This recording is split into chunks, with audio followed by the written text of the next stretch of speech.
Prions ensemble. Père, nous te remercions pour ce moment. Merci pour ta bonté. Merci parce que tu es à jamais le même. Tu es le Dieu qui ne change pas. C'est pourquoi aucun de tes enfants ne sera consumé.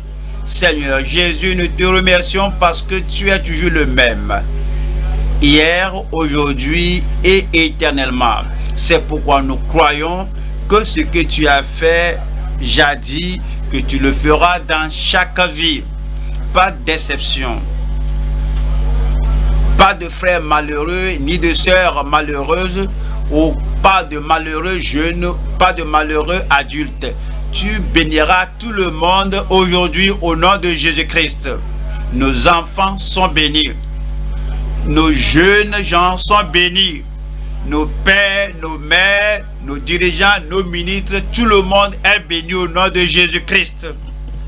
Descends de nouveau et ouvre notre compréhension. Aide-nous à contempler les merveilleuses choses de ta parole au nom de Jésus-Christ. Nous te remercions parce que tu nous as exaucés. Au nom de Jésus, nous prions. Un autre Amen. Amen final. Donnez-moi un Amen final. Amen.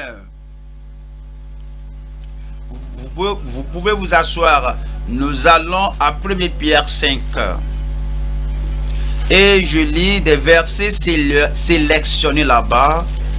1 Pierre 5, verset 1. Voici les exhortations que j'adresse aux anciens qui sont parmi vous.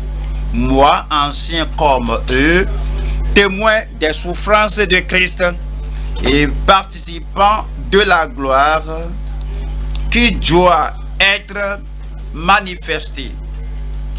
Verset 10. Le Dieu de toute grâce qui vous a appelé en Jésus-Christ à sa gloire éternelle, après que vous aurez souffert un peu de temps, vous perfectionnera lui-même, vous affermira, vous fortifiera et vous rendra inébranlable. Vous savez, parfois, quand on lit la Bible et que vous raconterez un mot particulier, chaque fois vous comprenez le mot là d'une manière particulière. Et lorsque vous lisez un tel mot dans la Bible là, plusieurs fois on ne comprend pas la signification du mot dans la Bible. Alors, vous allez retourner à votre ancienne compréhension. Vous allez faire référence au dictionnaire. Qu'est-ce que ce mot-là signifie? Lorsque vous croyez que vous connaissez la signification, que vous l'avez, alors vous lisez cela dans la Bible et vous dites que oui, voici ce que la Bible veut dire. Et vous avancez et tout ce que vous lisez après cela, vous ne comprenez pas. Et alors vous ratez les bénédictions de Dieu. Dieu ouvrira nos yeux. Il ouvrira nos yeux. Et je ne raterai pas, je ne manquerai pas, je ne raterai pas les bénédictions de Dieu. Je vous ai lu le verset 1. Il y a un mot là-bas, on a vu le mot souffrance. Au verset 10 que je vous ai lu, on a vu encore souffrir. On a vu le mot souffrir encore là-bas. Et on ferme la Bible. Souffrance, souffrance, souffrance. C'est comme toute la vie est jonchée de souffrance. Alors, qu'est-ce que nous appelons souffrance? Alors, nous égalons la souffrance à la maladie, à l'attaque, à l'affliction, à Satan. Et c'est comme le monde entier est contre nous. Voyez encore le premier verset. Voici les exhortations que j'adresse aux anciens qui sont parmi vous, moi ancien comme eux, témoins des souffrances de Christ. Des souffrances de Christ.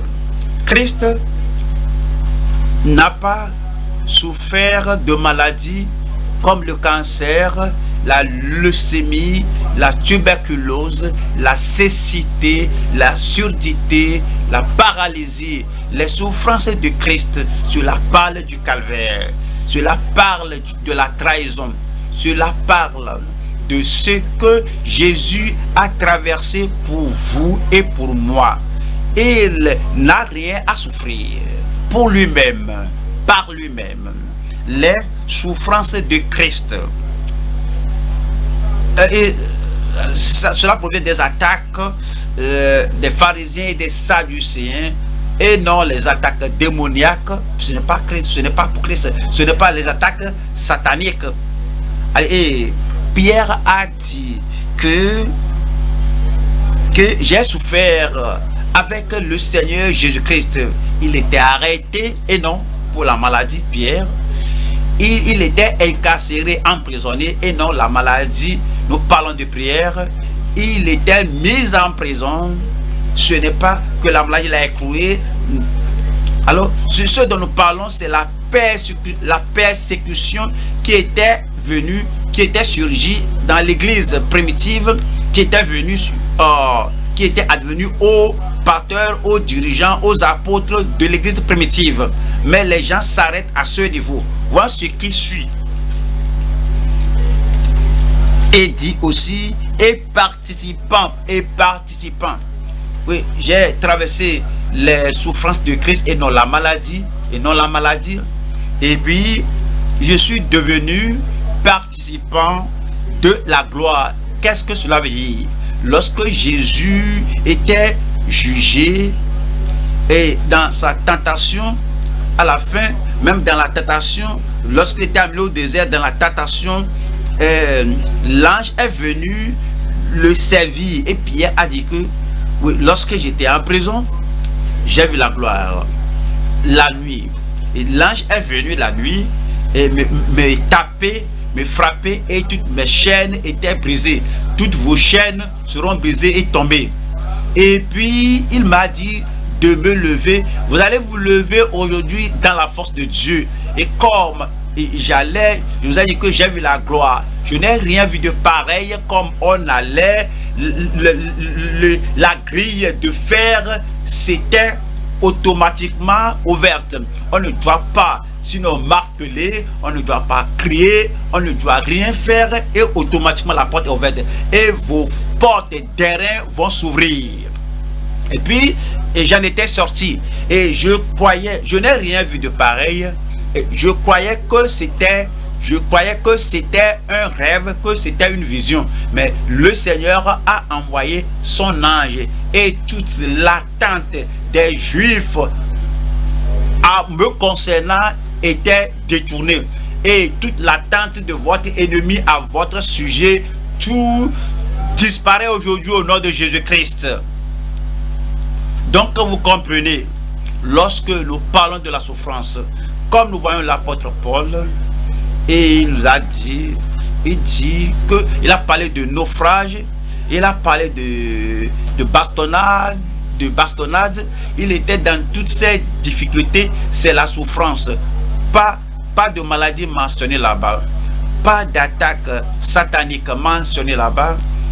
Les attaques sataniques ne venaient pas sur eux, parce que le nom là qui suivait Paul et Silas, parce que la demoiselle qui suivait Paul et Silas, que voici les hommes qui nous montrent la voie du salut, et Paul la regardait, elle ne pouvait pas attaquer Paul.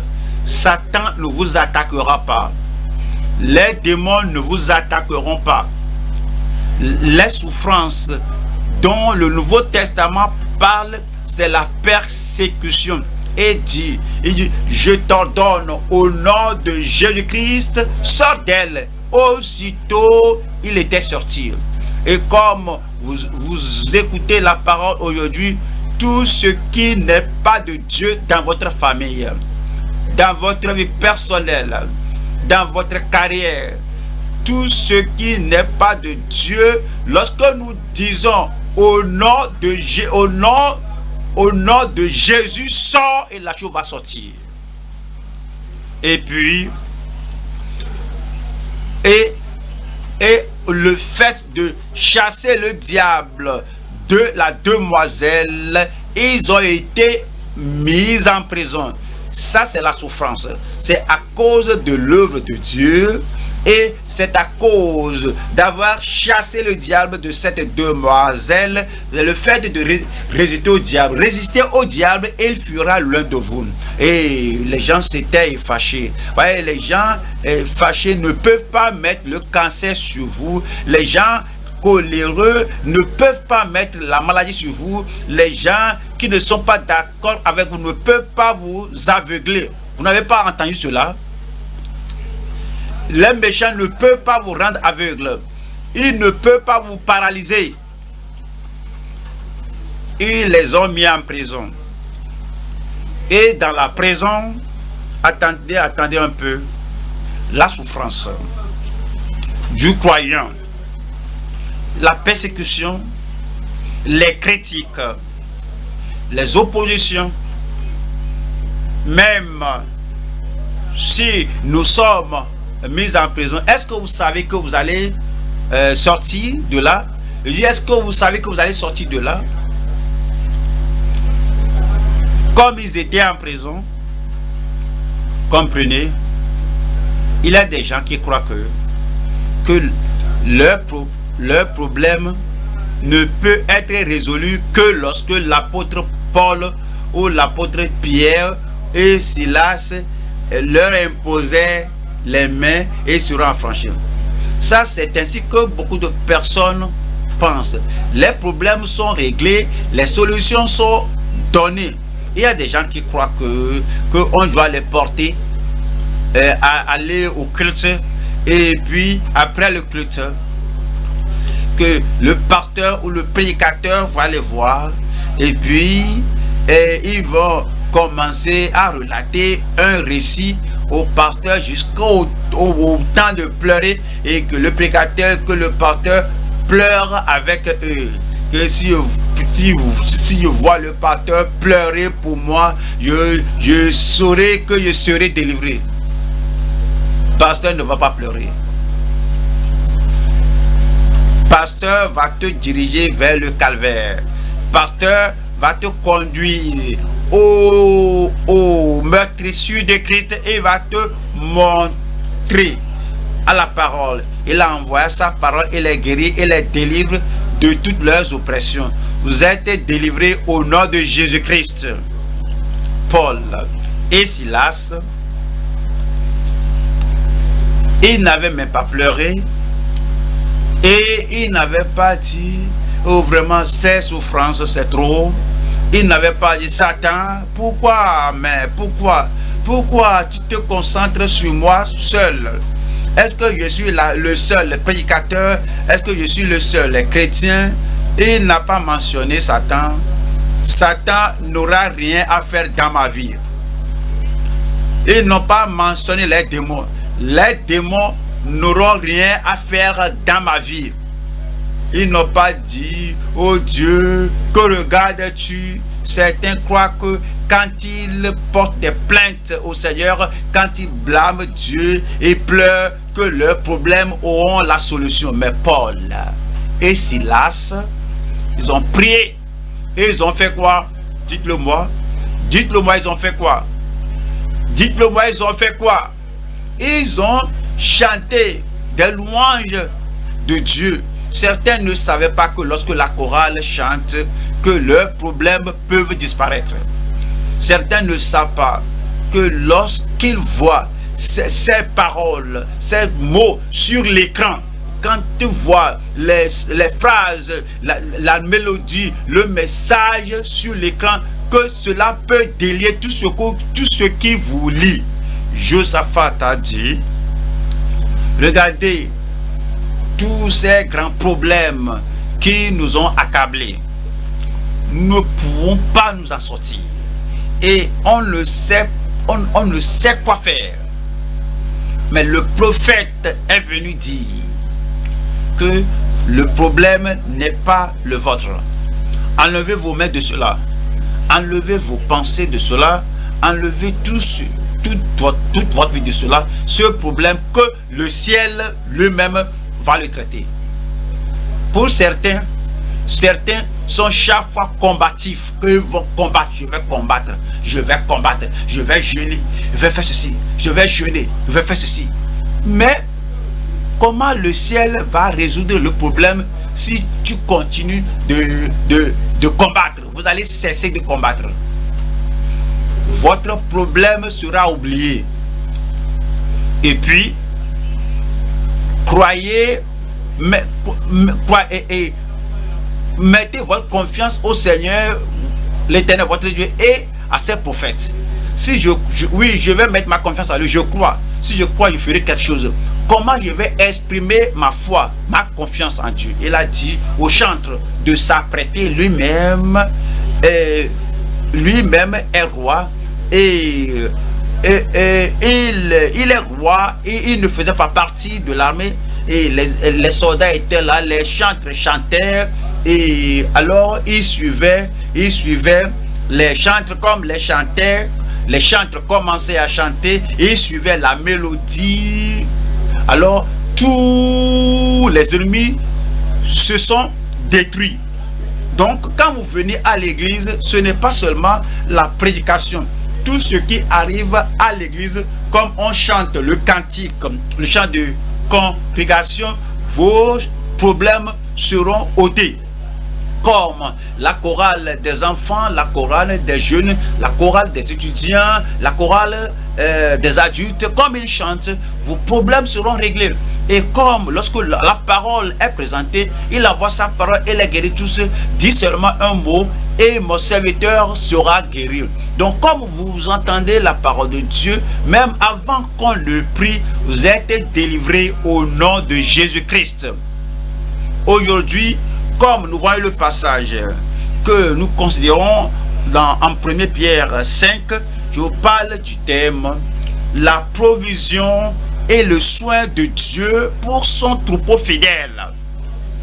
La provision et le soin de Dieu pour son troupeau fidèle. Nous devons comprendre que du salut à la glorification, du commencement de notre voyage chrétien jusqu'à la fin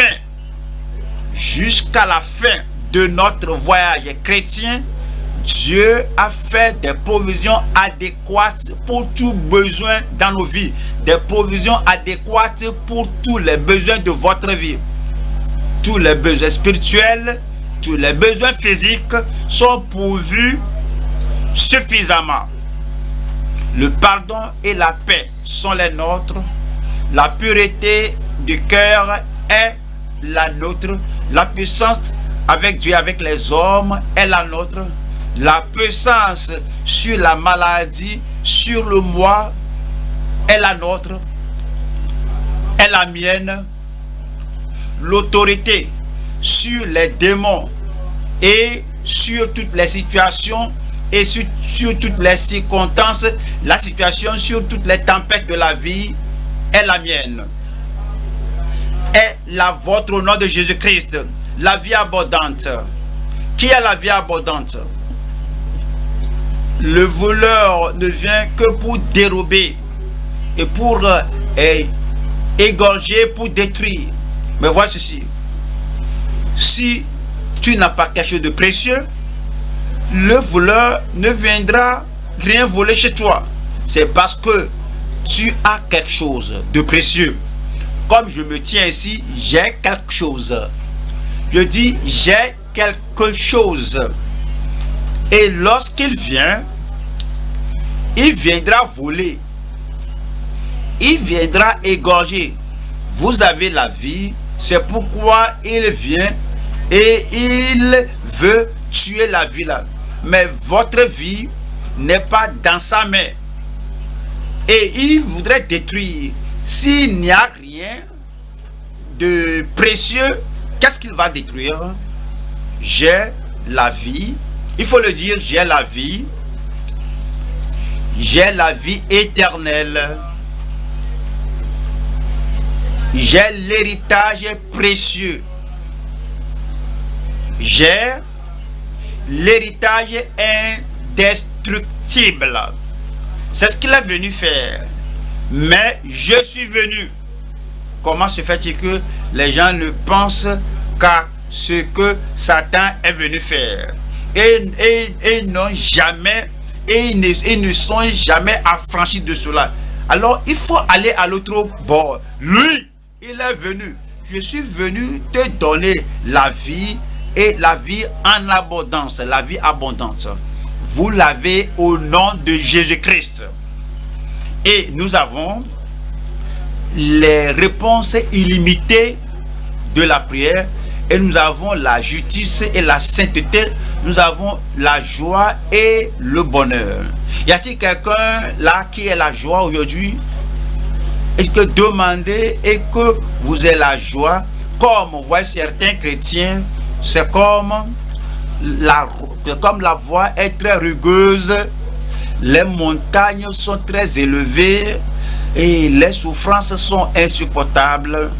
Et je suis comme Job, et je suis comme Shadrach, Meshach et Abednego. Le feu brûle et de façon très torride. Il n'y a pas de paix, il n'y a pas de bonheur. Moi, j'ai la joie. Jésus a dit que vous ayez la joie et que votre joie demeure. Votre joie va demeurer au nom de Jésus-Christ. Et puis, le ciel. Où est-ce que j'irai? Où irez-vous? Je vais vous préparer une place.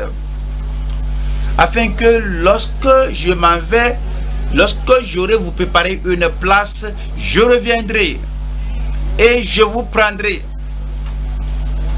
Où va-t-il reprendre? C'est moi. Où est-ce qu'il va prendre moi? C'est moi, c'est moi.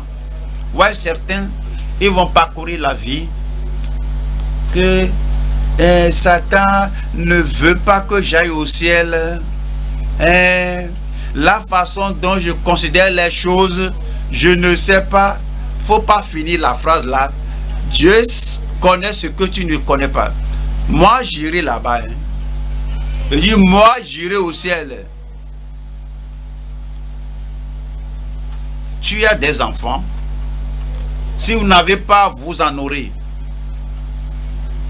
Et vous déménagez d'une maison à une autre maison. Et comme vous déménagez de cette maison pour aller à l'autre maison, est-ce que vous laissez vos enfants, un de vos enfants dans la vieille maison? Jésus est venu ici. Il a quitté la terre, l'ancienne maison. Et maintenant, il est parti au ciel. L'endroit meilleur, le lieu meilleur, le plus beau lieu, la demeure céleste. Alors, est-ce bon que Jésus laisse un de ses enfants sur la terre? Vous ne serez pas laissés sur la terre.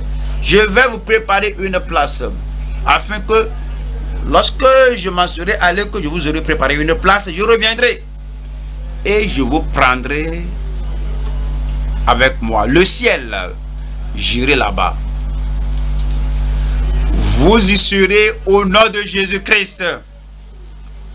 Et il nous a donné toutes choses pour en jouir.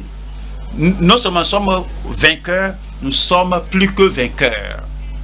Nous voyons la parole de Dieu sur le thème, la provision et le soin de Dieu pour son troupeau fidèle.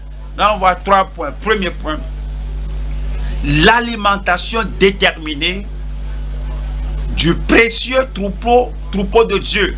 L'alimentation déterminée du précieux troupeau de Dieu. Deuxième point,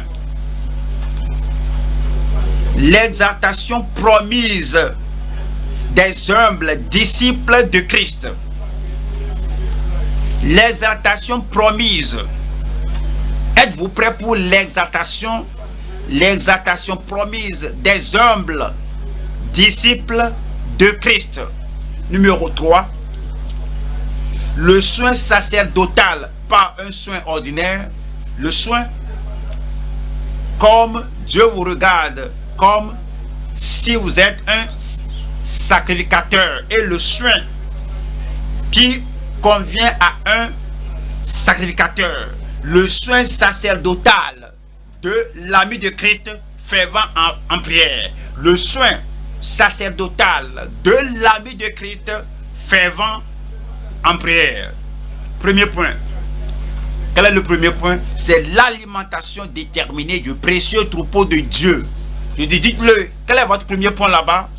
L'alimentation déterminée du précieux troupeau de Dieu. Ah ouais? Et notre alimentation de la parole a un objectif. On vient à la parole de Dieu, il y a un objectif.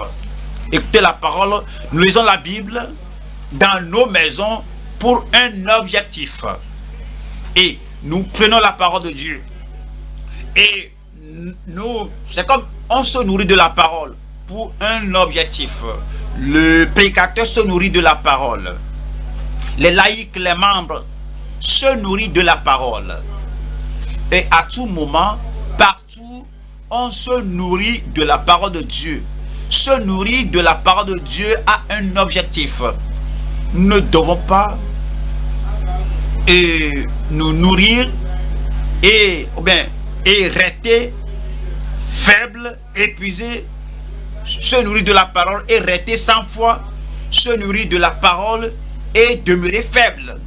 Vous n'allez pas demeurer faible. Voyons-le. Voyons. Et chapitre 1 Pierre 5, verset 2.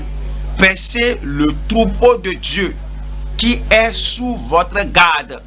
Vous pouvez rendre témoignage que dans notre église ici, nos prédicateurs, nos ministres et nos responsables de section à toute réunion, à toute opportunité, c'est ce que nous faisons.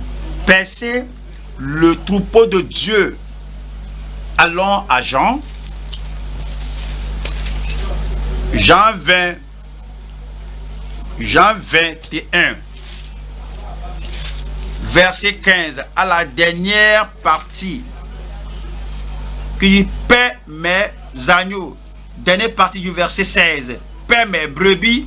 Dernière partie du verset 17, du verset 17, paie mes brebis. C'est ce qu'on fait des agneaux aux brebis, des membres aux ministres et des enfants aux jeunes, aux adultes. C'est ce que nous faisons. Nous paissons les agneaux, nous paissons le troupeau.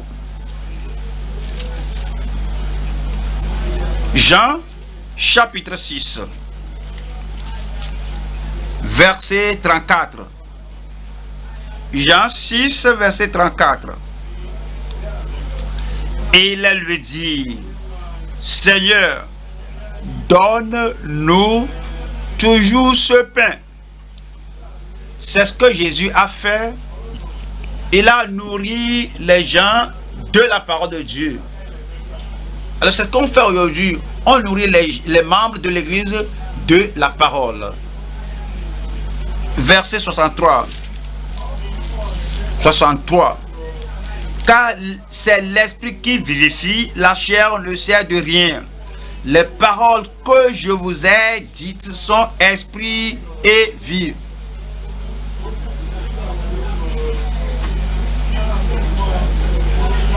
Les paroles que je vous ai dites sont esprit et vie. L'objectif de la parole. La puissance de la parole. Lorsque cette parole entre, elle agit comme un esprit vivifiant. Elle esprit comme un esprit qui renouvelle. Elle esprit comme un esprit qui entre en vous et vous ressuscite. Chaque faiblesse sera ôtée de vous. Le verset 63 dit les paroles, la parole dans son intégralité. S'il y a quelque chose qui meurt en vous, dès que la parole entre en vous, la chose là va reprendre vie. Aujourd'hui, vous allez reprendre vie. Moi, je reprends vie. Il dit, moi, je reprends vie. L'objectif de se nourrir, l'alimentation déterminée du précieux troupeau de Dieu, c'est pour vous réveiller, c'est pour vous ressusciter, c'est pour vous illuminer, c'est pour vous montrer la lumière, c'est pour vous fortifier. Vous mangez pour devenir fort. Vous mangez pour devenir fort. Et la parole, normalement, sans autre chose, parfois, lorsqu'on a faim, presque en état d'épuisement, il n'y a pas de force, on est fatigué, alors, et puis on dit que on vous appelle, voici l'heure de petit déjeuner, ou bien voici c'est l'heure de déjeuner, ou bien du dîner, vous prenez la nourriture et puis vous buvez de l'eau. Et dès que vous mangez, la faiblesse disparaît, n'est-ce pas? Et puis tout épuisement disparaît. La même chose avec la parole de Dieu.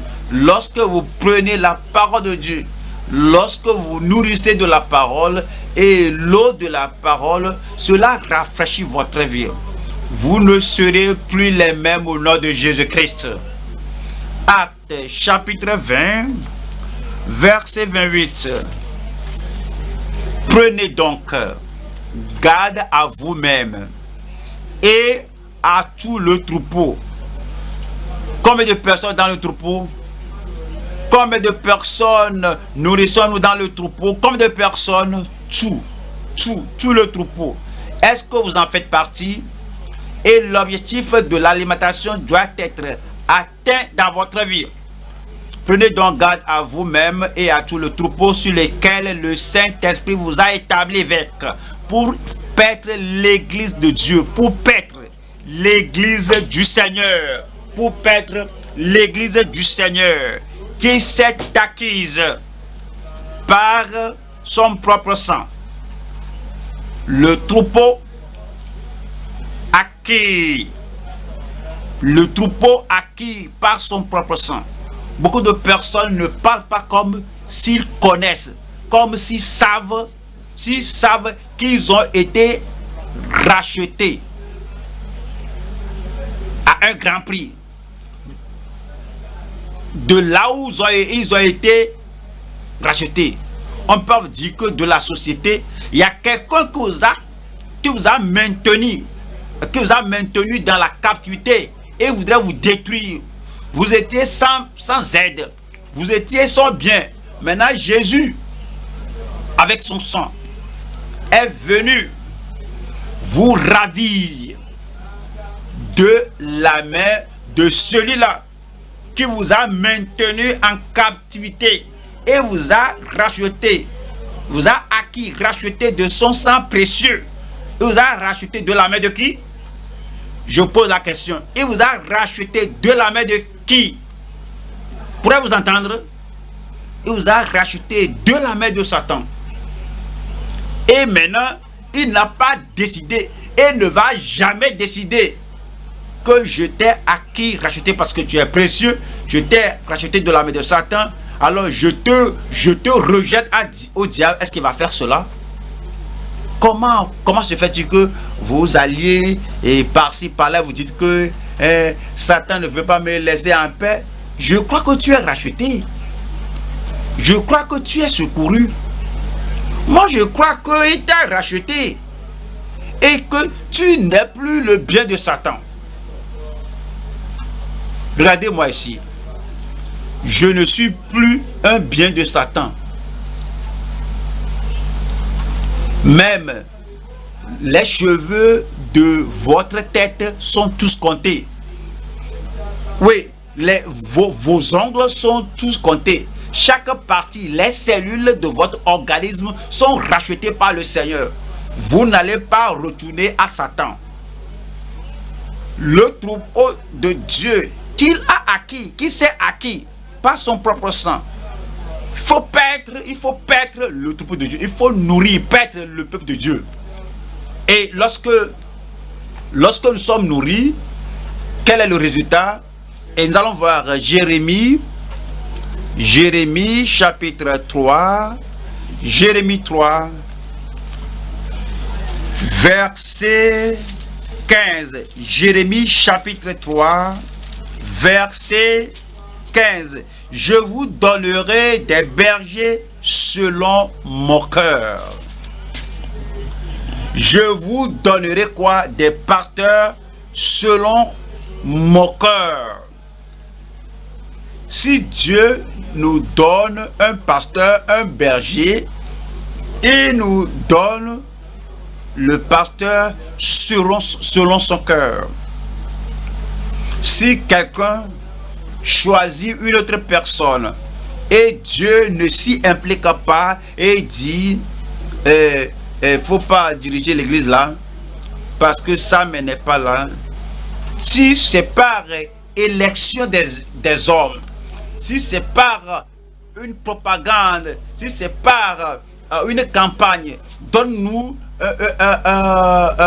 un pasteur, donne-nous ce monsieur-là, c'est pas une croisade, donne-nous ce monsieur-là, et ce monsieur-là leur est donné. Ce monsieur-là n'est pas selon le cœur de Dieu, mais lorsque le Seigneur décide de nous donner un pasteur, ce pasteur sera selon son cœur.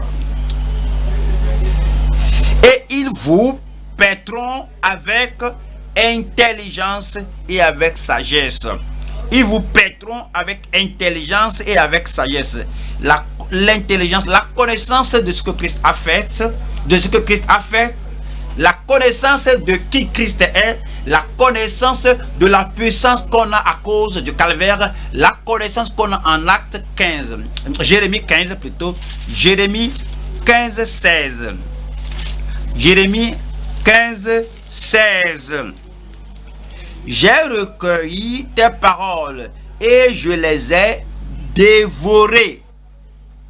Lorsque vous trouvez la parole de Dieu et que Dieu vous donne un dirigeant, un pasteur, un berger, un enseignant, et que la personne vous enseigne la parole de Dieu selon son cœur, alors vous allez trouver la parole et vous allez la dévorer. Vous serez fort, vous serez juste, vous aurez l'assurance, vous allez tenir ferme, avec stabilité et avec force. Vous serez comme un rocher et vous ne serez pas ébranlé au nom de Jésus-Christ. J'ai recueilli tes paroles et je les ai dévorées. Tes paroles ont fait la joie et l'allégresse de mon cœur. Comment pourriez-vous venir à la maison de Dieu et vous écouter tout ce que le Seigneur vous a pourvu de la parole de Dieu et vous mangez la parole, vous dévorez la parole, vous êtes encore triste, vous êtes inquiet, vous continuez à pleurer, les autres rentrent chez eux se réjouissant, vous êtes encore dehors là-bas et vous commencez à pleurer, faire des bruits, je suis misérable, les surveillants vous consolent, on ne va pas permettre de voir tel monsieur. Vous n'êtes pas misérable. Vous n'avez pas accepté la parole de Dieu. Lorsque vous prenez la parole de Dieu, la joie va rentrer dans votre vie. Votre échec va céder au succès. Vos maladies vont fuir. Les infirmités et la puissance de Satan contre vie sera brisée au nom de Jésus-Christ. Tes paroles, j'ai recueilli tes paroles et je les ai dévorées. Tes paroles ont fait la joie et l'allégresse de mon cœur, car ton nom est invoqué sur moi. Éternel Dieu des armées. Je suis appelé par le nom de Dieu. Je suis appelé par le nom de Dieu. Jérémie 23. Jérémie 23. Je lis verset 4. J'établirai sur elle des pasteurs qui les paîtront. J'établirai sur elle des pasteurs, non seulement ici à l'église centrale, dans nos districts, dans nos groupes, dans tous les lieux, les bergers, les pasteurs qui nous paîtront. Les pasteurs qui nous paîtront. Voyons ce qui suit. Du le verset 4. J'établirai sur elles des pasteurs qui les paîtront. Elles n'auront plus de crainte. Dites-moi, qu'est-ce que c'est là-bas? Elles n'auront plus de crainte. Elles n'auront plus de crainte. Seulement la parole. Nous ne parlons pas de la prière. Nous ne parlons pas d'invoquer, d'appeler quelqu'un.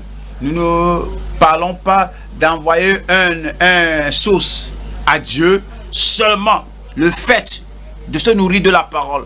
Parce que tout ce que la parole dit sera accompli. Tout ce que la parole proclame sera réalisé dans chaque vie au nom de Jésus-Christ. Seulement se nourrir de la parole de Dieu. Alors, c'est dit que elles n'auront plus de crainte. Dans votre vie, il n'y a plus de crainte. Dans ma vie, il n'y a plus de crainte. Dans votre famille, il n'y a plus de crainte. Dans votre lieu de travail, il n'y a plus de crainte. Lorsque vous écoutez la parole de Dieu, sachez-le que le Dieu Tout-Puissant a décidé, a déterminé chaque détail de votre vie. Les ennemis ne peuvent rien décider dans votre vie. S'ils essaient, ils vont gâcher leur temps précieux. Votre vie est dans les mains du Dieu Tout-Puissant. Et c'est dit ici, elles n'auront plus de crainte, plus de terreur. Vous ne serez pas terrorisés. Vous ne serez pas confus. Et il n'en manquera aucune, dit l'Éternel. Dit l'Éternel. Dit l'Éternel. Qui a dit que vous ne manquerez pas? Je dis, qui a dit que vous ne manquerez pas? C'est l'Éternel. Le Dieu Tout-Puissant l'a dit. Et c'est accompli. Allons au psaume. Psaume 107. Psaume 107. Verset 20. Il envoya sa parole et les guérit. Il envoya sa parole et les guérit. Il envoya sa parole et les guérit. Il les fit échapper de la fosse. Vous êtes délivrés. Vous êtes guéris. C'est la parole. Dis seulement un mot et mon serviteur sera guéri. Vous êtes guéris au nom de Jésus-Christ. Alors, s'alimenter de la parole de Dieu nous donne la foi. Et la foi éteint tous les traits enflammés du malin. Se nourrir de la parole de Dieu fortifie notre confiance. Lorsque vous avez cette confiance, vous allez marcher comme un prince. Lorsque nous aurons terminé le culte de ce jour, vous allez marcher comme un prince. Vous serez intouchable. Vous serez invincible. Vous serez imbattable. Vous serez inarrêtable. Se nourrir de la parole de Dieu nous donne l'assurance. Il n'y a pas de doute. Il n'y a pas d'incertitude. On se nourrit de la parole de Dieu et on a l'assurance. Nous avons l'espérance. Nous avons la paix. Nous avons la pureté. Nous avons la puissance. Y a-t-il quelqu'un là-bas qui a la puissance? Vous avez la puissance au nom de Jésus-Christ. Oui, on a la lumière. Nous avons la vie abondante, la vie éternelle. Nous avons la joie et la joie ineffable. Nous avons la fermeté. Nous avons la stabilité. Nous avons le courage. Nous avons l'intrépidité. Nous avons le triomphe. Nous avons la victoire. Nous avons toutes ces bénédictions désirables et nous avons tous les avantages spirituels et on devient possesseur de l'héritage céleste. Vous l'avez. Vous ne manquerez de rien. Votre famille ne manquera de rien. Vos enfants ne manqueront de rien. Vos parents ne manqueront de rien. L'abondance dans votre vie au travers de la parole au nom de Jésus-Christ. Nous allons au deuxième point. L'exaltation promise des humbles disciples de Christ. L'exaltation promise des humbles disciples de Christ. Retournons à 1 Pierre, chapitre 5, verset 5. De même, vous qui êtes jeunes, soyez soumis aux anciens, et tout, dans vos rapports mutuels, revêtez-vous d'humilité, car Dieu résiste aux orgueilleux, mais il fait grâce aux humbles. Mais il fait grâce aux humbles. Avez-vous remarqué là-bas? Il y a deux types de personnes là-bas. Il y a l'orgueilleux et l'orgueilleux perd tant de choses. Dieu le résiste. Dieu l'éloigne de lui. Dieu se distancie de lui. Mais l'autre groupe, l'humble, celui qui est humble, Dieu nous donne plus de grâce. Dieu vous donne plus de grâce. Verset 6. Humiliez-vous donc à cause de ce qu'il donnera aux humbles, à cause de ce qu'il fera pour les humbles, à cause de l'exaltation qu'il donnera aux humbles. Humiliez-vous donc sous la puissante main de Dieu.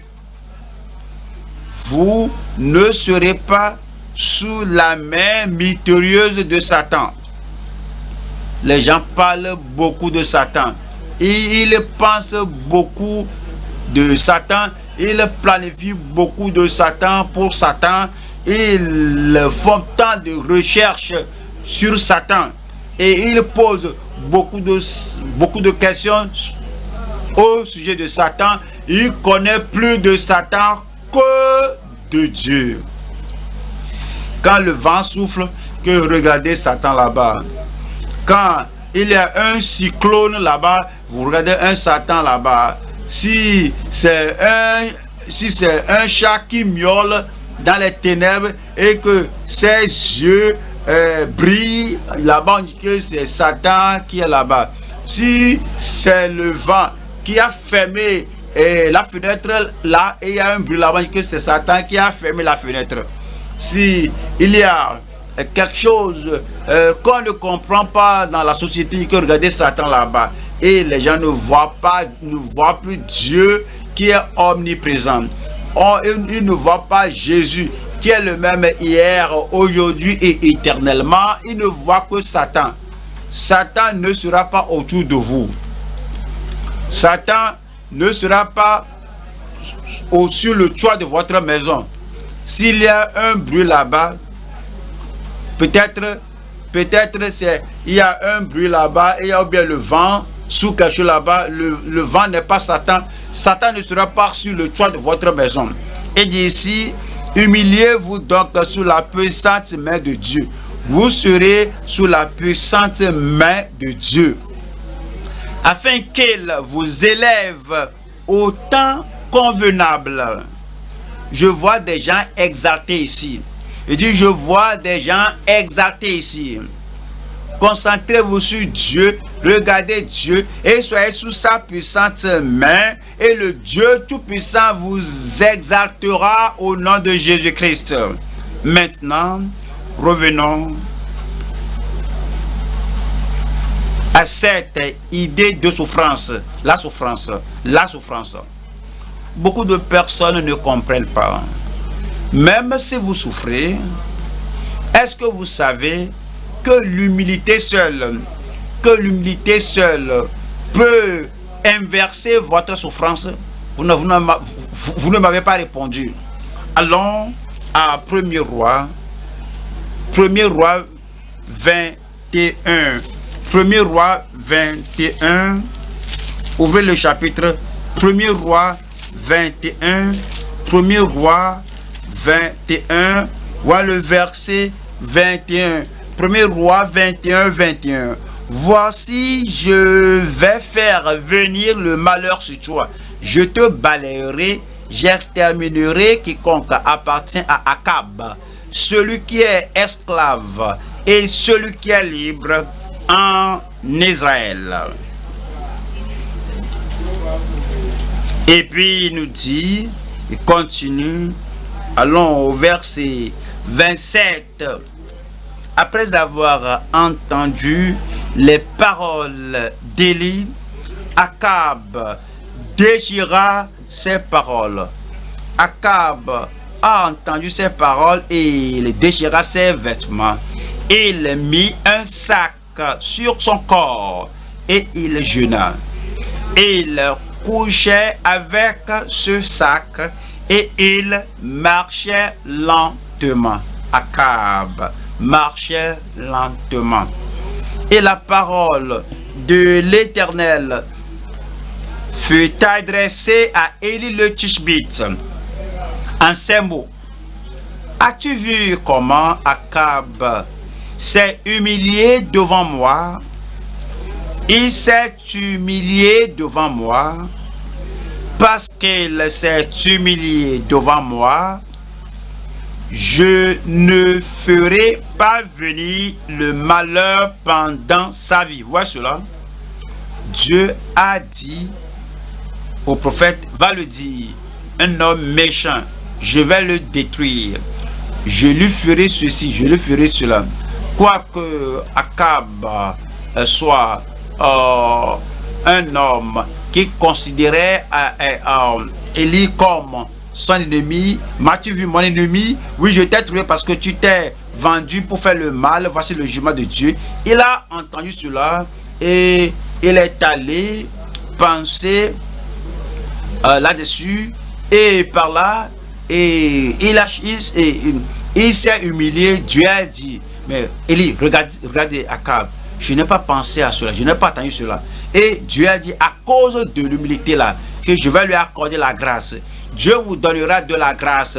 Et tous les malheurs que j'ai déclarés sur lui, à cause de l'humilité, je ne vais pas les amener sur lui. Avec l'humilité, beaucoup de problèmes sont réglés. Le fait seulement de marcher lentement, humblement devant Dieu, beaucoup de choses qui font notre objet de plainte, et comme la parole de Dieu vous présente, alors cette parole, la parole de Dieu peut guérir vos maladies, et d'autre part, vous êtes humble et à cause de l'humilité, votre guérison est déjà confirmée. Deuxième chronique, chapitre 7, verset 14. Si mon peuple, sur qui est invoqué mon nom, s'humilie. Ouais, peut-être vous ne savez pas comment jeûner, prier, mais si vous vous humiliez, peut-être vous ne savez pas comment citer beaucoup de références bibliques, mais si vous vous humiliez, peut-être vous ne comprenez pas toutes ces malédictions mystérieuses de Satan, des démons, ceci et cela. Mais si vous pouvez seulement vous humilier, si mon peuple, sur qui est invoqué mon nom, s'humilie, prie. Et comment ils savent et cherchent ma face, et s'ils se détournent de ces mauvaises voies, je l'exaucerai des cieux. La voix de toute personne humble sera exaucée des cieux. Et je lui pardonnerai son péché et je guérirai son pays. Dieu guérira votre famille. Il guérira votre corps. Il guérira tout ce qui fait mal dans votre vie au nom de Jésus-Christ. Genèse 41. Genèse chapitre 41, verset 16. Joseph répondit à Pharaon. Rappelez-vous, Joseph, nous parlons de la souffrance.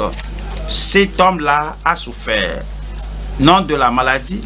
Joseph, l'homme-là, a souffert.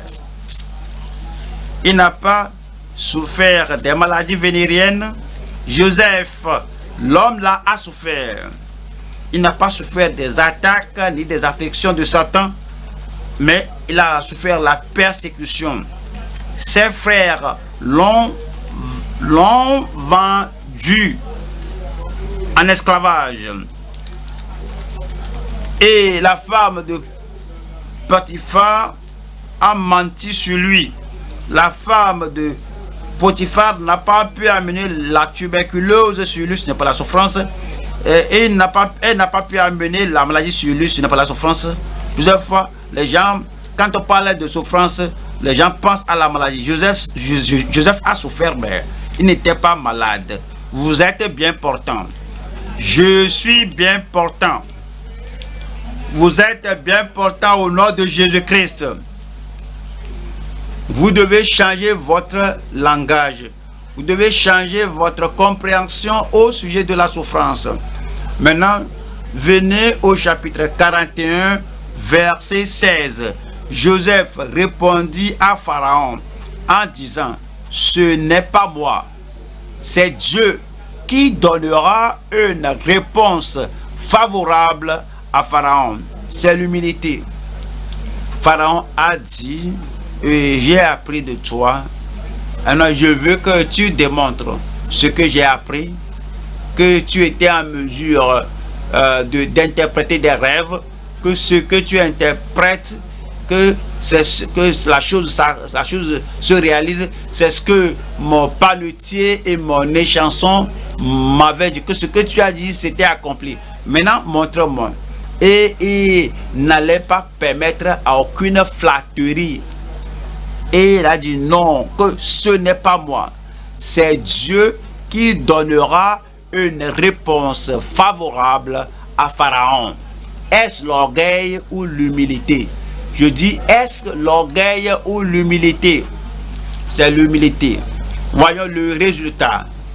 Au fait, Joseph avait un songe.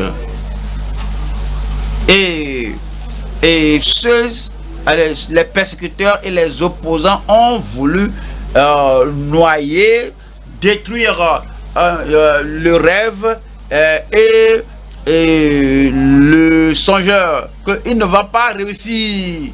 Vos ennemis sont menteurs. Il ne va jamais monter.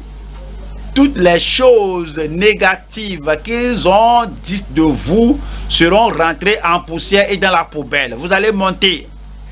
Vous allez vous lever encore. Il croyait que le ventre en Égypte, que c'est la fin de sa vie. Les ennemis ne vont pas mettre fin à votre vie. Voyons cela maintenant. Nous lisons ceci, chapitre 41, Genèse 41, verset 38. Et Pharaon dit à ses serviteurs, trouverions-nous un homme comme celui-ci, ayant en lui l'Esprit de Dieu? Et Pharaon dit à Joseph, et Pharaon dit à qui, quel est votre nom? Et Pharaon dit à Daniel, la promotion est venue, l'exaltation est venue, toutes les souffrances de persécution, de refus, tout prend fin aujourd'hui. Et Pharaon dit à Joseph, puisque Dieu t'a fait connaître toutes ces choses, il n'y a personne qui soit aussi intelligent et aussi sage que toi. Vous aurez la sagesse divine. Je t'établis sur ma maison et tout mon peuple obéira à tes ordres. Le trône seul m'élèvera au-dessus de toi. Pharaon dit à Joseph, à Daniel.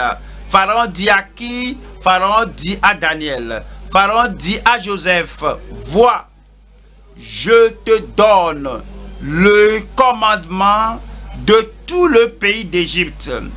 L'humilité mène à l'exaltation. Comme vous vous humiliez devant le Seigneur, attendez, l'humilité ne veut pas dire que vous vous soumettez à l'ennemi, vous vous vendez à l'ennemi, l'ennemi vient, Hama vient, et qu'on dit qu'on soit humble. Alors vous roulez dans la poussière devant Hama. Ça, c'est la faiblesse. Ce n'est pas l'humilité. Vous tenez ferme devant Hama. Donnez-moi un bon amen, un bon amen. Hama, ennemi de l'injustice, ennemi des Juifs, ennemi du progrès, celui qui dit que je vais l'éliminer. Si tu fléchis, si tu te prosternes parce que Hama a dit que je vais l'éliminer, cela, ce n'est pas l'humilité, ça c'est la crainte, c'est la peur. Tu as peur. Il dit qu'il va m'éliminer, mais il ne peut pas t'éliminer. Regardez-moi ici. Est-ce qu'ils peuvent m'éliminer? Ouais, tout ce qui ne peut m'éliminer ne peut vous éliminer. Vous connaissez mon âge? Vous serez autant vieux que moi. Vous serez plus vieux que moi. Vous serez plus vieux que moi au nom de Jésus-Christ. Ils ne vont pas vous éliminer. Ils ne vont pas éliminer votre destinée. Mais devant Dieu, vous devez vous humilier et l'exaltation viendra. Vous êtes déjà exalté. Vous êtes déjà promu. Il veut que vous voyez 1er Corinthiens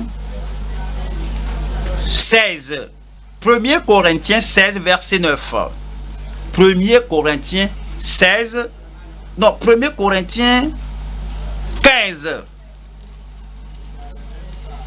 15, verset 9. 1er Corinthiens 15, 9. Car je suis le moindre des apôtres. C'est Paul ici. Car je suis le moindre des apôtres. Est-ce l'humilité ou l'orgueil? Répondez-moi.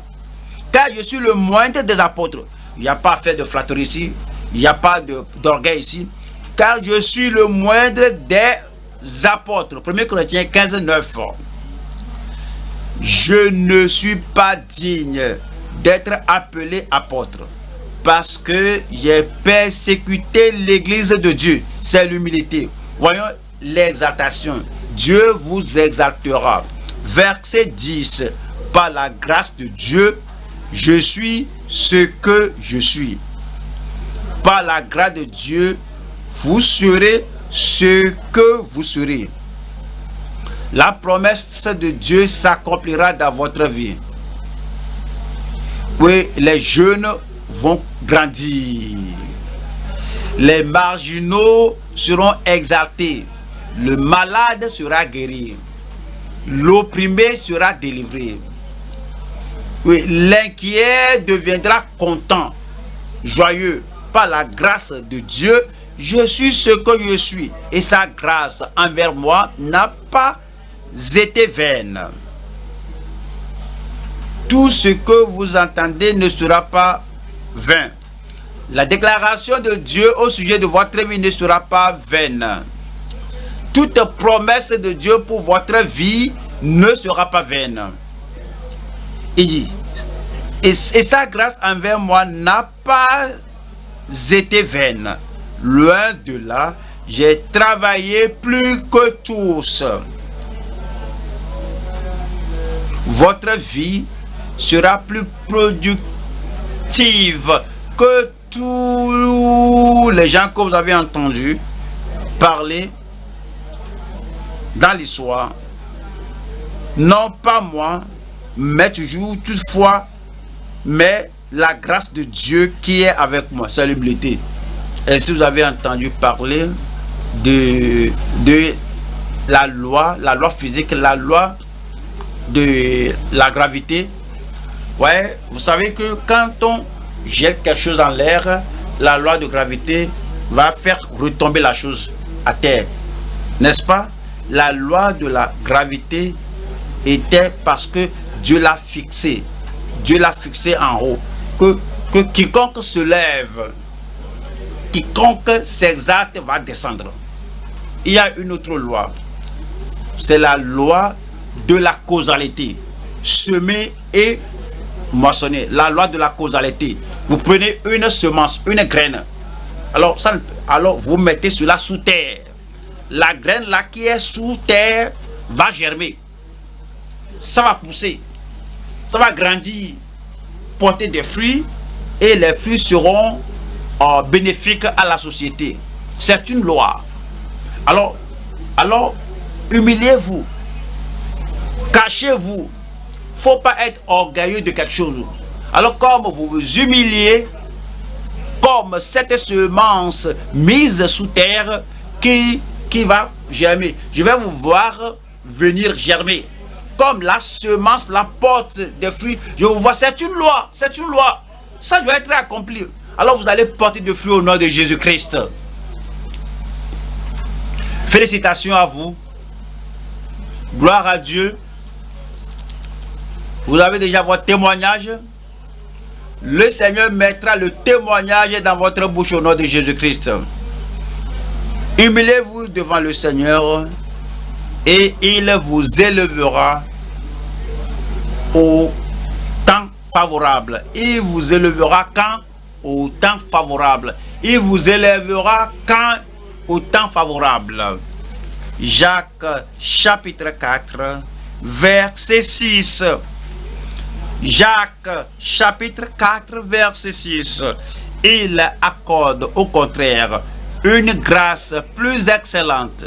C'est pourquoi l'Écriture dit: Dieu résiste aux orgueilleux, mais il fait grâce aux humbles. Verset 10.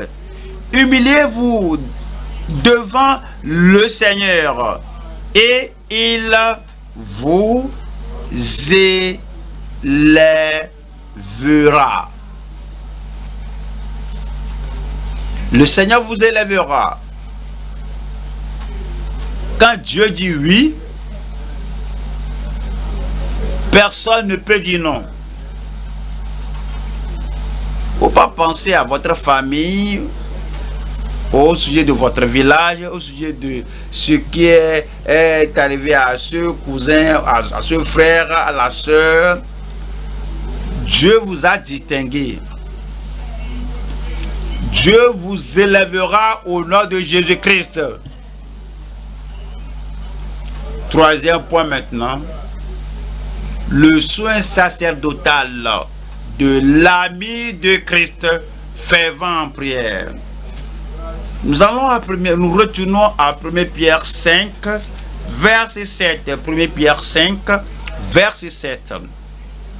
Et déchargez-vous sur lui comme de soucis, de tous vos soucis, car lui-même prend soin de vous.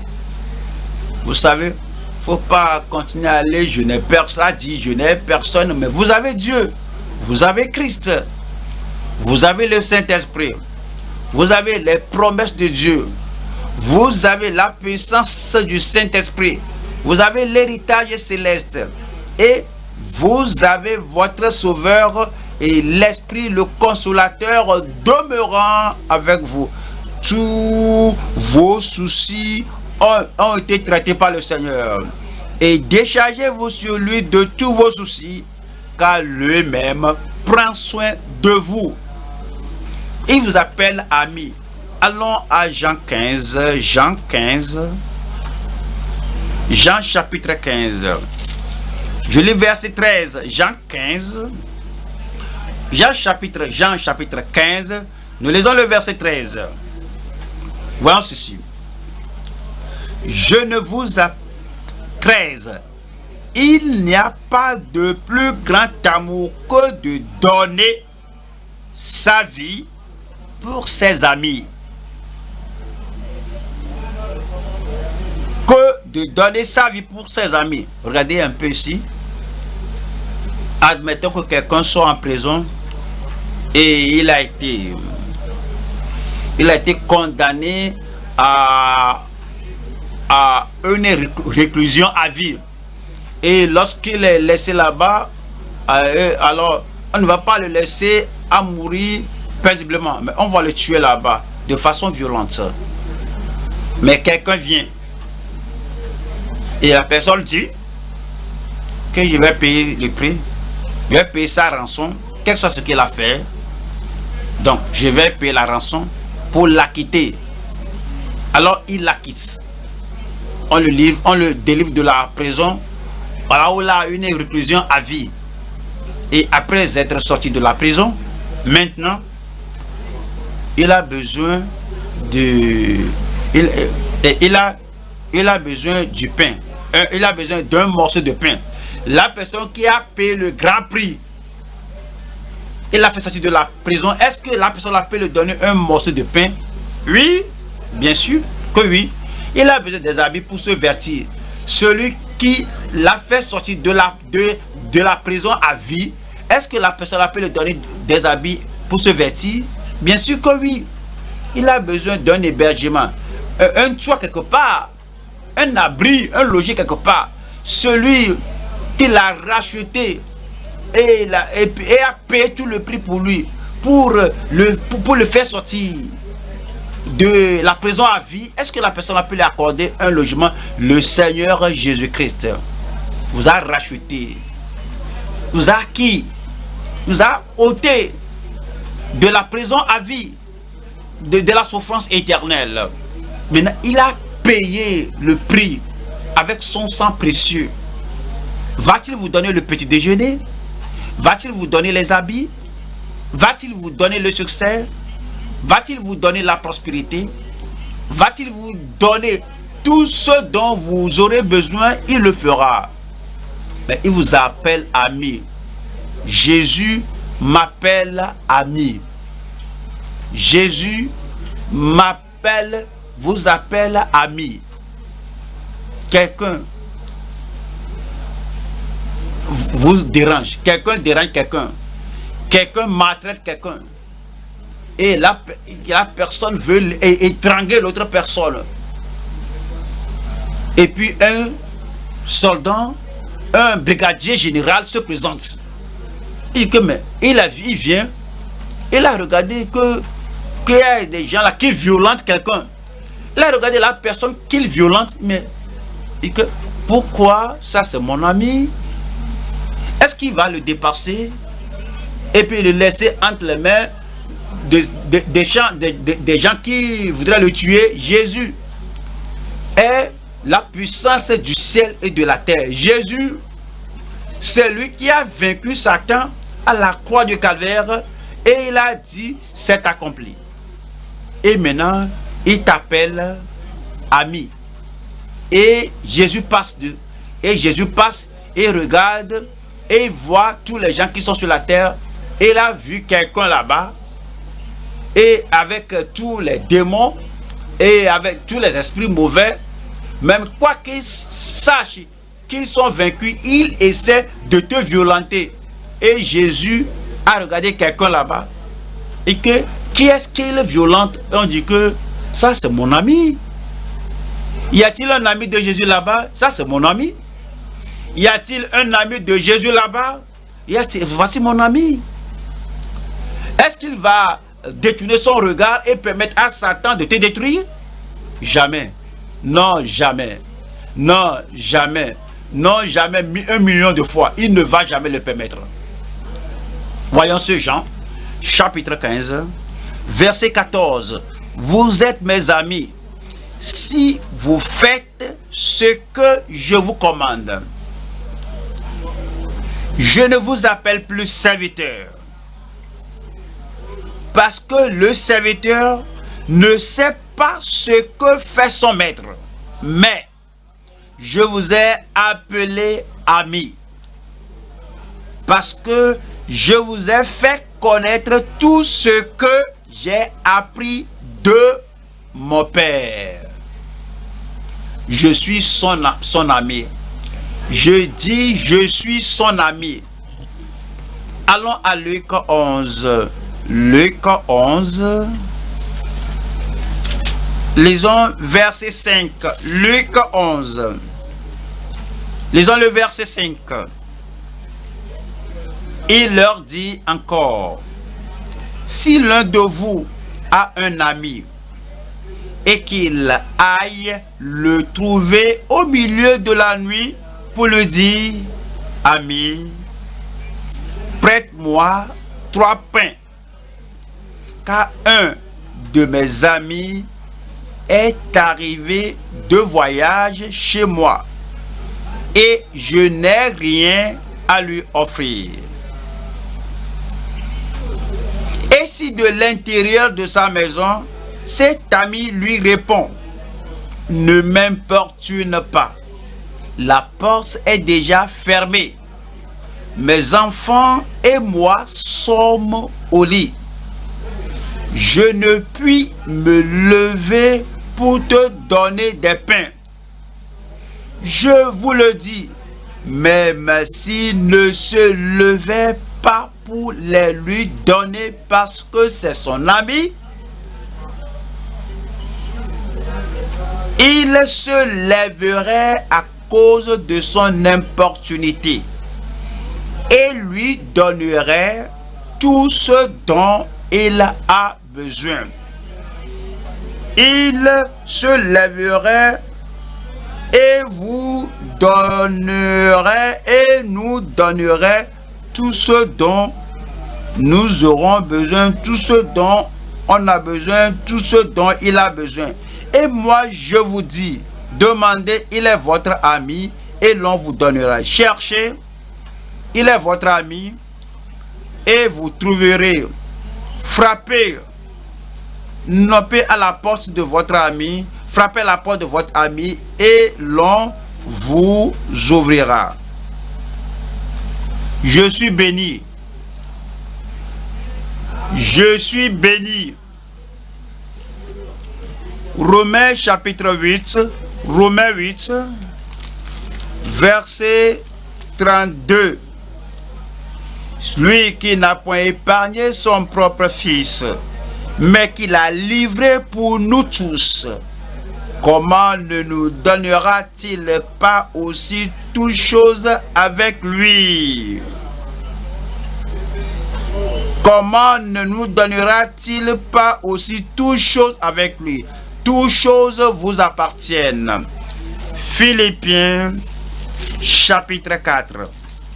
Philippiens chapitre 4, verset 6.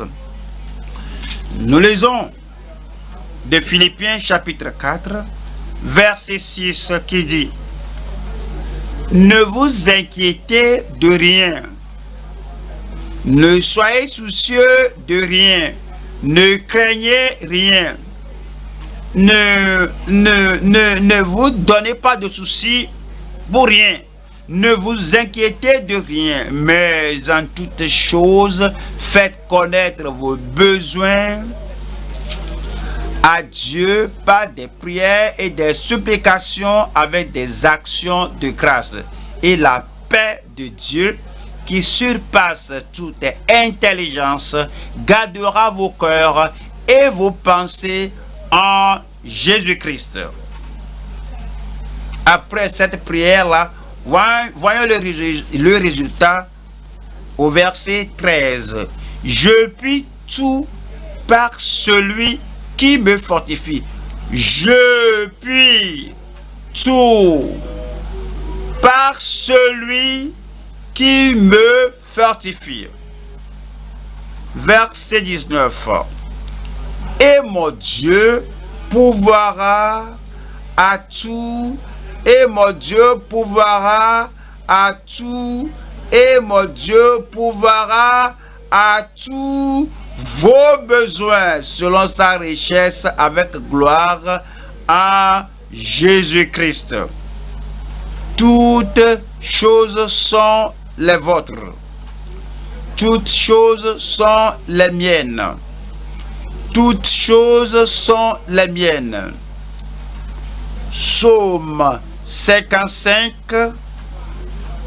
Psaume 55, verset 23. Remets ton sort à l'Éternel. Il ne faut pas porter votre fardeau lui-même. Ne portez pas le fardeau vous-même. Il ne faut pas porter le fardeau de la femme malade, le fardeau de l'enfant rebelle, le fardeau de la joie perdue, le fardeau de l'oppression, le fardeau de la souffrance que vous ne pouvez pas expliquer, mais maintenant vous pouvez expliquer. Remets ton sort à l'Éternel et il te soutiendra. Il te soutiendra. Ceci ne vous détruira pas, il te soutiendra. Ceci ne va pas vous éliminer, il te soutiendra. Ceci ne va pas te tuer, il te soutiendra. Il ne laissera jamais, il ne permettra jamais chanceler le juste. Vous ne serez pas chancelé. Vous ne serez pas renié. Je ne serai pas renié. Je ne serai pas refusé. Puisque Jésus est venu m'accomplir, je ne serai pas renié. Psaume 61, verset 3. Psaume 61, verset 3. Du bout de la terre, je crie à toi, le cœur abattu. Le cœur abattu. Lorsque cela paraît que l'eau commence à rentrer dans la bac et l'eau là paraît remplir la bac et cela rentre dans mon cœur, j'ai l'angoisse dans mon âme, l'inquiétude dans mon cœur. Le cœur abattu, conduis-moi sur le rocher que je ne puis atteindre. Conduis-moi sur le rocher que je ne puis atteindre. Vous allez sortir de cette mer. Vous allez sortir de cet océan. Vous allez sortir de ces eaux profondes. Quelle que soit la chose qui veut vous submerger, le Seigneur, où êtes-vous présentement? Le Seigneur prendra la main là que vous levez et il va vous ôter de la mer et va vous conduire sur le rocher que vous ne pouvez pas atteindre, le rocher qui est plus élevé que vous-même, le rocher plus élevé que vous-même, plus élevé que vous-même, plus élevé. Où est la personne plus élevée? Où sont les personnes plus élevées? Je me réjouis avec vous. Oui, le problème a pris fin. Votre souffrance a pris fin. Oui, le déluge écrasant, submergeant du diable a pris fin au nom de Jésus-Christ. Élevé, plus élevé, plus élevé, plus élevé. Dites-lui, le Seigneur va vous élever plus haut. Parlez au Seigneur, il va vous élever plus haut. Plus élevé, plus haut. Il n'y a pas de problème qui ne puisse régler plus élevé. Il n'y a pas d'âme qui ne puisse sauver plus élevé. Aucune dépression qui ne puisse ôter. Il vous élevera plus haut. Il n'y a pas de souffrance qui ne puisse ôter. Il vous élèvera plus haut. Aucun problème qui ne peut résoudre. Il vous élèvera plus haut. Lorsque du bout de la terre je crie à toi, le cœur abattu, conduis-moi sur le rocher que je ne puis atteindre. Que vous soyez une personne privilégiée. Que vous soyez une personne précieuse devant le Seigneur. Que c'est une bénédiction pour vous. Le Seigneur vous élève plus haut. Assurez-vous d'être sauvé. Assurez-vous d'être né de nouveau. Le Seigneur vous aime. Le Seigneur vous aime. Le Seigneur vous aime. Il vous aime assez pour pardonner vos péchés. Il vous aime assez pour oublier toutes vos transgressions. Le Seigneur vous aime assez pour vous élever, pour vous conduire et vous faire sortir de l'abîme du péché, pour vous conduire au sommet de la montagne. Conduis-moi, conduis-moi, conduis-moi sur le rocher que je ne puis atteindre. Le péché n'aura pas la domination sur vous. Il est venu vous sauver. Il est venu vous affranchir.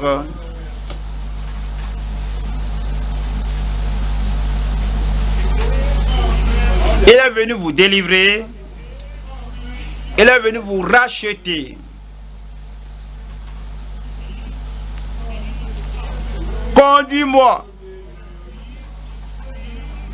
Conduis-moi en haut. Vous n'êtes plus submergé. Vous n'êtes plus abattu. Conduis-moi plus haut. Conduis-moi plus haut que là où j'étais. Conduis-moi plus haut que mes ennemis. Conduis-moi plus haut que les choses qui m'avaient submergé.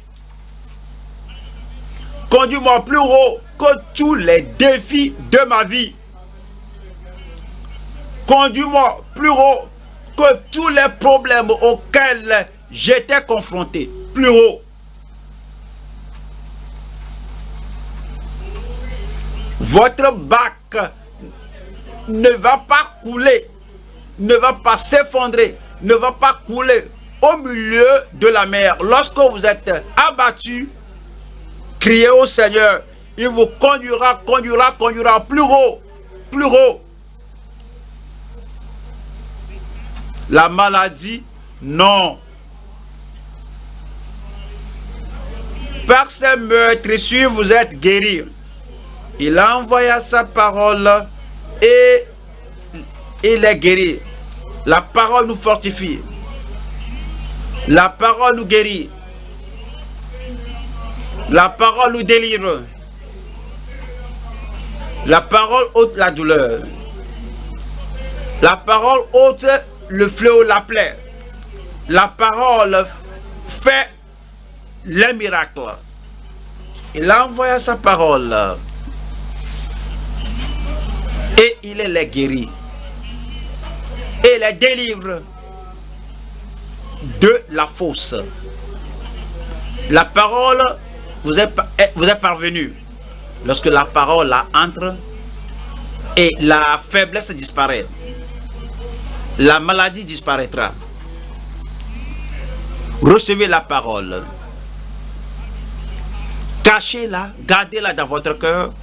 Croyez la parole. Croyez à la parole dans votre cœur. Accrochez-vous à la parole dans votre cœur. Nourrissez-vous de la parole. La faiblesse disparaîtra. La crainte disparaîtra. L'épuisement n'aura plus sa place en vous. La maladie n'aura plus sa place en vous. Tous ces puissants ennemis seront chassés de votre vie. Nourrissez-vous de la parole. Croyez à la parole. Accrochez-vous à la parole. Méditez la parole de Dieu. Acceptez la parole. Cette parole va éliminer, va supprimer, va annuler, va anéantir tout ce qui est du diable de votre vie. La parole donne la vie. Recevez la vie. La vie abondante. Recevez-la. La vie éternelle. Recevez-la. Une bonne vie. Recevez-la. La parole donne la force surnaturelle, la victoire, le triomphe, la stabilité. La parole amène l'intrépidité, le courage et toute bénédiction spirituelle, tout avantage spirituel. Et bien la parole fait de vous possesseurs de l'héritage céleste. Humiliez-vous devant le Seigneur. Le jugement disparaîtra. Vois-tu Akab qui marche humblement? Comment il s'est humilié? Je n'aimerais pas le jugement que j'ai prononcé sur lui. Si mon peuple, sur qui est invoqué mon nom, s'humilie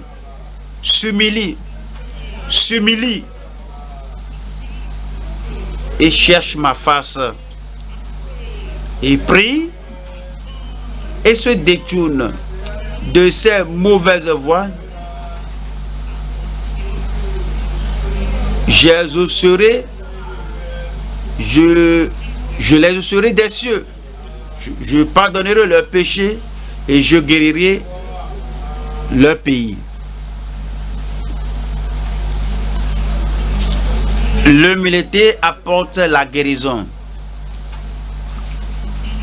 L'humilité apporte le pardon.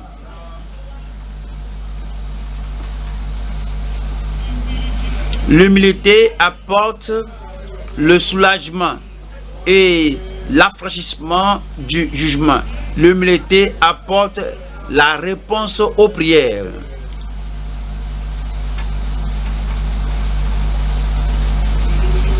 L'humilité apporte la promotion.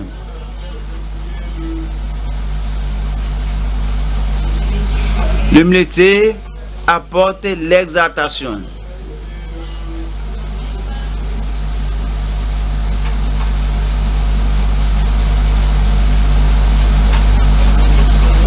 Humiliez-vous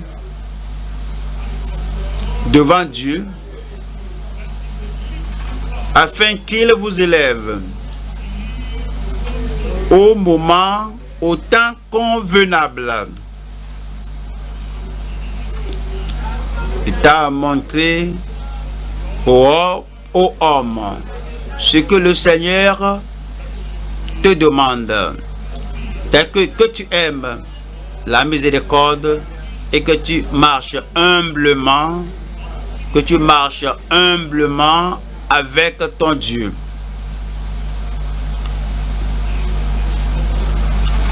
Celui qui s'élève sera abaissé, mais toute personne qui s'abaisse sera élevée.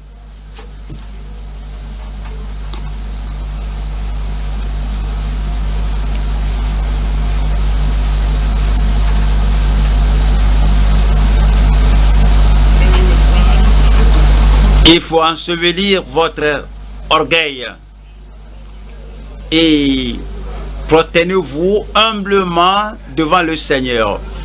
Ne vous comportez pas comme un peureux devant un ennemi, un peureux devant Haman, Ne vous comportez pas comme un craintif devant un enfant de Satan. Tenez et tenez-vous bon et restez ferme. Vous êtes enfant de Dieu, menez une vie de douceur. Soyez doux de parole dans votre posture. Soyez doux dans votre interaction. Soyez doux et humble devant votre frère, votre soeur. Soyez doux et humble.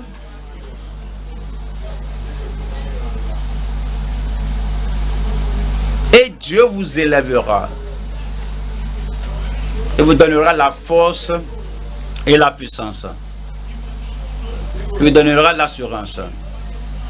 Il est à côté de vous.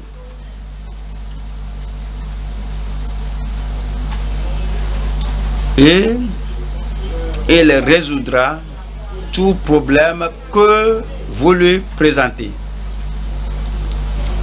Déchargez-vous de tous vos soucis sur lui. Déchargez-vous de tous vos soucis sur lui. Déchargez-vous de tous vos soucis sur lui. Détachez-vous de tous vos chagrins sur lui. Et il prend soin de vous. Il va essuyer toutes les larmes. Il prend soin de vous. Il ôtera le fardeau et il prend soin de vous. Il ôtera l'angoisse et il prend soin de vous. Il ôtera la maladie de vous et prend soin de vous.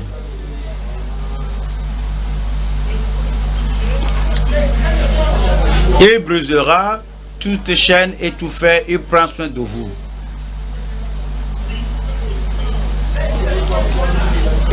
Il enlèvera toute malédiction, tout fardeau, il prend soin de vous. Il va pouvoir à tous vos besoins, il prend soin de vous. Il vous donnera la force, la puissance et il prend soin de vous.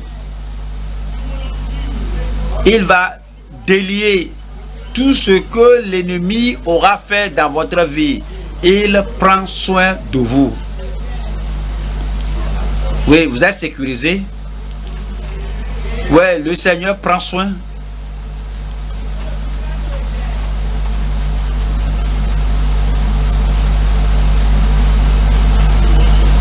Déchargez-vous de tous vos soucis. Déchargez-vous sur lui de tous vos soucis, de tout le chagrin de votre cœur, de tous vos fardeaux. Déchargez-vous de tout sur lui. Le Seigneur est pour vous. Et le Seigneur est avec vous. Et sous vous se trouvent ses mains éternelles. Il prend soin. Il ne vous abandonnera pas. Au milieu de la nuit, le Seigneur prend soin de vous. Il ne vous abandonnera pas au milieu de la mer. Le Seigneur prend soin de vous. Lorsqu'il n'y a pas des amis autour de vous, il prend soin de vous. Lorsque la chaleur est insupportable, plus que vous le supportiez, le Seigneur prend soin. Dans la douceur, le Seigneur, dans la solitude, le Seigneur prend soin.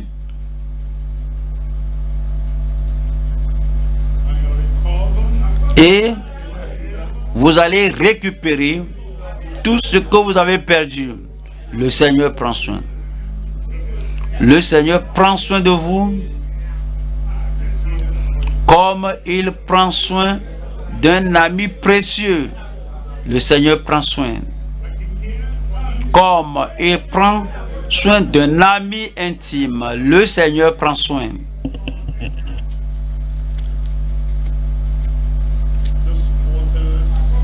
Ces eaux ne vont pas vous submerger.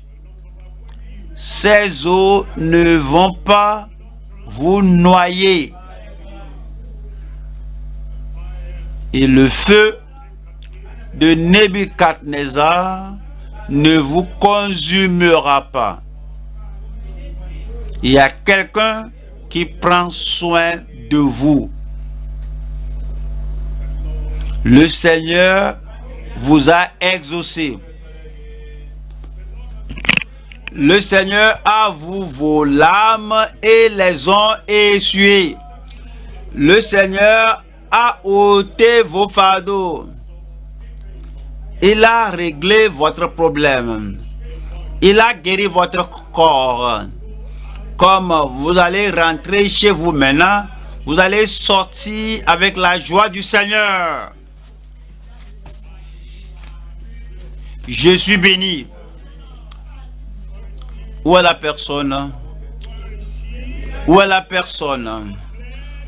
Vous êtes béni au nom de Jésus-Christ. Père, que tu es un Père qui prend soin, un Père aimable, un Père miséricordieux. Tu es un Père qui porte le fardeau de tes enfants. Merci pour ce que tu as fait. Tu as essuyé les larmes de tes enfants. Tu as ôté la maladie de ton peuple. Tu as ôté le fardeau de ton peuple. Frère, le Seigneur t'a exaucé. Sœur, ma fille, ton problème est réglé.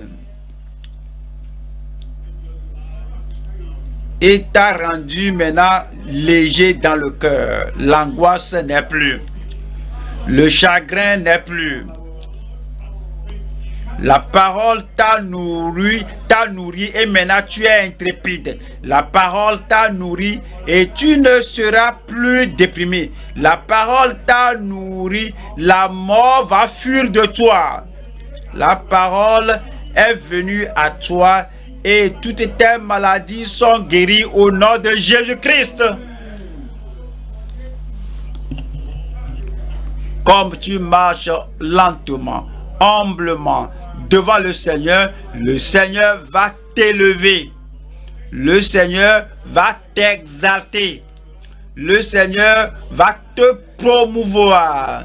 Le Seigneur va te rendre plus élevé que ton passé, plus élevé que tes ennemis, plus élevé que tous ceux qui s'opposent à toi, plus élevé que ton songe, plus élevé que ton rêve, plus élevé que ce que tu ne penses même pas être.